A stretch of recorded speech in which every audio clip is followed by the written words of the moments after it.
আমার মতো যারা মুক্তিযুদ্ধের পরের জেনারেশন যারা আমাদের মনের মধ্যে একটু কিন্তু আসলে খটকা লাগার কথা যে কি জানি ইসলামিক কারণে বা ওনার জনপ্রিয়তার কারণেই আসলে ওনাকে দেলুর শিকদারকে মানে মানে দেলুর শিকদারের দোষটাই মানে ওনার ঘাড়ে চাপে দেলুর শিকদার বানিয়ে রায়টা দেওয়া হলো কিনা। এবং আপনি মজার ব্যাপার হচ্ছে আমি খুব মানে পুলকিত হয়েছি কোর্টের রায়টার প্রথমটা পড়ে যে আমরা কোনো আল্লামা দেলোয়ার হোসেন সাঈদী বিচার করছি না, দুইবারের সংসদ সদস্য বিচার করছি না, আমরা সেই কত বছরের মানে মানে 30 বছরের কথা বলছে 30 বছরের যুবক দেলু শিকদার বিচার করছি। সেই দেলু শিকদার ব্যবস্থায় দিন না আসলে তো মানে পারিবারিক পরিচয়ই তো আমি আপনাকে বললাম এবং সেটা পত্রপত্রিকায় এসেছে। তাহলে আমার এখানে যেটা কথা ছিল, অবশ্যই আমি চাই দেলোয়ার যুদ্ধ অপরাধীদের বিচার হোক, কিন্তু আপনি যাকে তাকে এনে সামনে দাঁড় করাই দিলে এবং যদি বলেন যুদ্ধ অপরাধী, আবার সেটা যদি একটা ভালো কাজ করতে গিয়ে যদি আরেকটা মানে একটা অন্যায় প্রতিকার করতে গিয়ে যদি আরো অন্যায় হয়ে যায়, তাহলে কিন্তু এটা ইতিহাসের জন্য ভালো হবে না।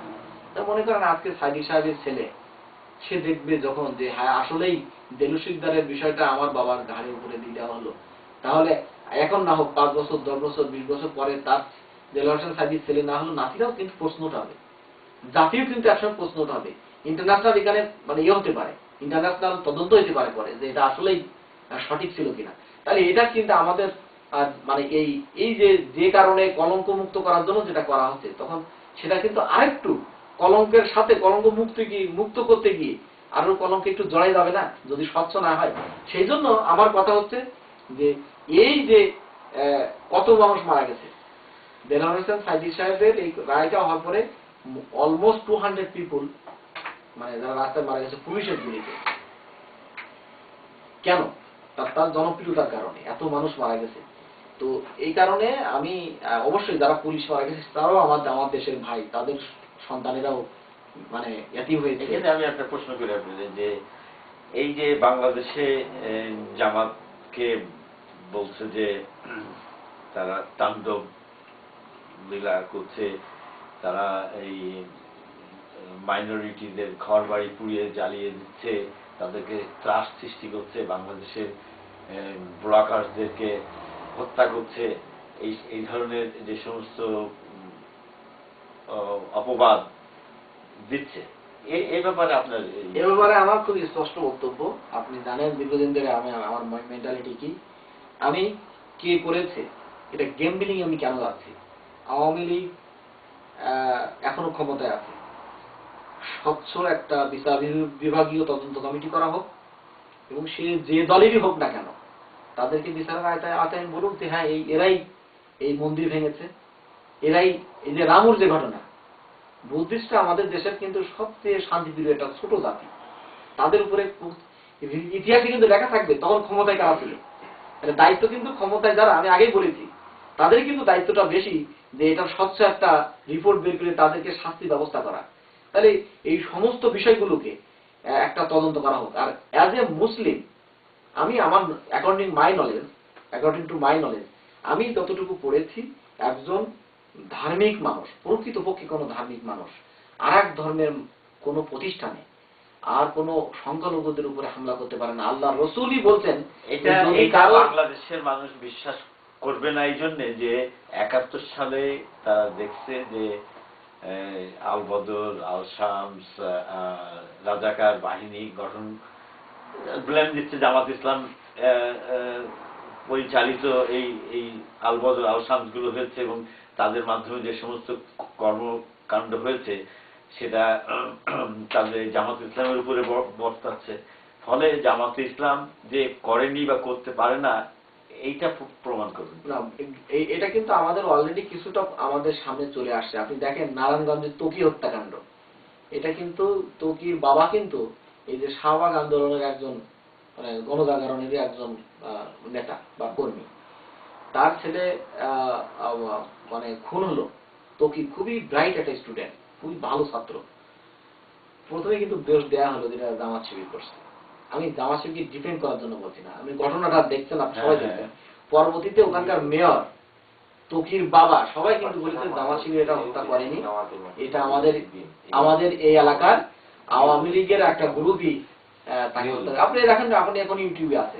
তাহলে এই যে কোনো তদন্ত করা ছাড়াই একটা গোষ্ঠীকে দায়ী করা, এটা আমার মনে হয় প্রকৃত অপরাধীকে আড়াল করে ফেলার শামিল। তাহলে আপনি বলতে চাচ্ছেন যে প্রকৃত যে বন্দী পোড়ানো বা যুদ্ধ এই মাইনরিটিদেরকে ঘর বাড়ি জ্বালানো, এটা জামাত শিবির করেন? জামাত ইসলামী বা ছাত্র শিবির লোকেরা করেনি আমি তা বলছি না। যদি কেউ করে থাকে সেটাকে সামনে আনা হোক, আন্দাজে মানে দোষ দেওয়াটা ঠিক হবে না। এই জন্য তকি ব্যাপারটা দোষ দেওয়ার পরে এখন কি হলো, অন্য জিনিস বেরিয়ে আসলো। ঠিক আছে, রাজীব হত্যার হত্যাকাণ্ডটা হওয়ার পরে এখন ফেসবুকে আপনি দেখবেন তার আর এক ঘটনা বেরিয়ে আসছে। আমি সেটা বলতে চাই না, সে মারা গেছে, আমি তাকে মানে ইয়ে করতে চাই না, অপমান করতে চাই না। আর একটা ঘটনা বেরিয়ে আসছে, সেটা অন্য বিষয়, তার পার্সোনাল লাইফের বিষয়। তো এরকম অনেক কিছু তো বাইরে আসতেছে। তাহলে আমরা কেন মানে কোনো তদন্ত ছাড়াই, কোনো ইনভেস্টিগেশন ছাড়াই আপনি তো বলতে পারেন না। আমি আবারও বলছি, যেই দলের হোক না কেন তার শাস্তি হোক, কিন্তু আপনি তদন্ত করেন। শুধু এই যেমন যে মানে বিশ্বজিৎ হত্যা হলো, তারা সবাই বললো হ্যাঁ আমরা ছাত্রলীগ করি, সমস্ত রাজীবের বাড়ি আমাদের মাননীয় প্রধানমন্ত্রী গেলেন, আমরা কিন্তু খুবই নিরপেক্ষ মনে করতাম যদি উনি যদি বিশ্বজিতের বাড়ি গিয়ে বলতেন যে যে দলের লোকরা হোক না কেন এরাও অপরাধী, কিন্তু আমরা কিন্তু সেটা দেখিনি। তাহলে এখানে একটু সন্দেহ বা একটু মানে নিজের দলের লোকেদেরকে মানে প্রশ্রয় দেওয়া, অন্যদেরকে দোষারোপ করা, এই ধরনের একটা কিছুটা ন্যাস্টি পলিটিক্স মনে হয় রয়ে যায়। আপনার কাছ থেকে আপনার অনেক পক্ষের বক্তব্য শুনলাম। তো প্রবাসী হিসাবে প্রবাসীদেরকে আপনি কি বলতে চান যে বাংলাদেশের রাজনৈতিক পরিস্থিতির জন্য প্রবাস থেকে আমাদের কি করা উচিত? প্রবাসীদের এবং আমি একজন প্রবাসী হিসাবে আমি প্রথম কথা বলতে চাই যেটা, সেটি হচ্ছে যে এখানে আমরা বাংলাদেশে কারোর ফাঁসি হয়ে গেলে বা কেউ ক্ষমতায় গেলে আসলে এখানে আমাদের কিছুই হবে না। এখানে আমাদের একসঙ্গে থাকতে হবে, প্রতিদিন সকালে উঠে কিন্তু আমাদের দেশ, আমাদের দেশ, কিন্তু এটা চোখ কান খোলা রেখে আসলে যেটা ন্যায় জাস্টিস যেটা, সেটা আমাদের আশা করা উচিত। সবাই মিলে যেটা ভালোভাবে চলে, এই দেশটা ভালো চললে কিন্তু আমরা সবাই খুশি হই। এজন্য বাংলাদেশের যেটাই হয় সেটা যেন ভালো কিছু হয়, এবং এখনকার যে সিচুয়েশনটা এটা যাতে সুষ্ঠু একটা সমাধান হয়, এবং সরকারি দল এবং বিরোধী দল তারা সবাই মিলে, আমি টক শোগুলোতে দেখলাম যে আমাদের মাননীয় রাষ্ট্রপতি জিল্লুর রহমান সাহেব মারা যাওয়ার পরে সবাই একত্রিত হয়েছেন, একটু সহানুভূতি বিএনপি তাদের কাছে, তাদের হরতালকে বন্ধ করে, কিন্তু এটা ভালো সাইন একটা।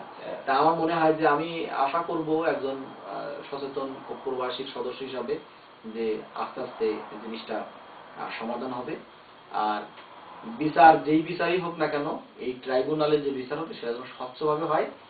আমি একা না, আমার মতো অসংখ্য তরুণ বা যুবক বা মুক্তিযুদ্ধের পরবর্তী জেনারেশন, তাদের কাছে জন্য কোশ্চেন মার্ক না থাকে যে কেন স্কাইপে হলো, কেন এরকম দেলু শিকদারকে এরকম করা হলো, কেন, মানে কোনো যেন প্রশ্ন না থাকে, একটু স্বচ্ছতার সাথে হোক। আমরা অবশ্যই যারা প্রকৃত যুদ্ধ করে তাদের বিচার চাই, কিন্তু কোনো নিরপরাধ মানুষ যেন অবশ্যই মানে অপরাধী হিসাবে তাকে নাটক করে সাজানো না হয়, এটা আমি আশা করব। এবং কমিউনিটির লোকেরাও যেটি সত্য সেটি গ্রহণ করবেন, যেটি ন্যায়, যেটা জাস্টিস, তার পক্ষেই থাকবেন বলে আমি আশা করি।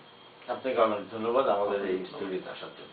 আপনাকে ধন্যবাদ, এবং আজকের এই আপনার মাধ্যমে কমিউনিটি এবং সবাইকে আমি শুভেচ্ছা জানাচ্ছি, আবারও ধন্যবাদ জানাচ্ছি আমার এই কথা শোনার জন্য। Thank you.